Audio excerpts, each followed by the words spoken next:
ഞാനിപ്പോൾ പാടാൻ പോകുന്ന സന്തോഷ് പണ്ഡിറ്റിൻ്റെ ഒരു പാട്ടാണ്. ബ്യൂട്ടിഫുൾ സോങ് ആണ്, പക്ഷെ അങ്ങനെ ആരും ശ്രദ്ധിച്ചു കാണാൻ വഴിയില്ല. എനിക്ക് കേട്ട് നോക്കിയാലോ. കല്യാണ പെണ്ണെ കസ്തൂരി മൈനെ കണ്ണു തട്ടാതെ കണ്ണിമ വയ്ക്കാതെ പൂമാലയും പൊൻതാലിയും മൈലാഞ്ചിയും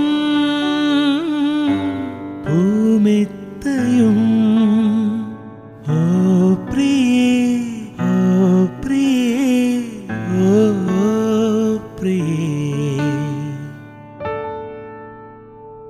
രാത്രി ശുഭരാത്രി ഇനിയെന്നും ശിവരാത്രി.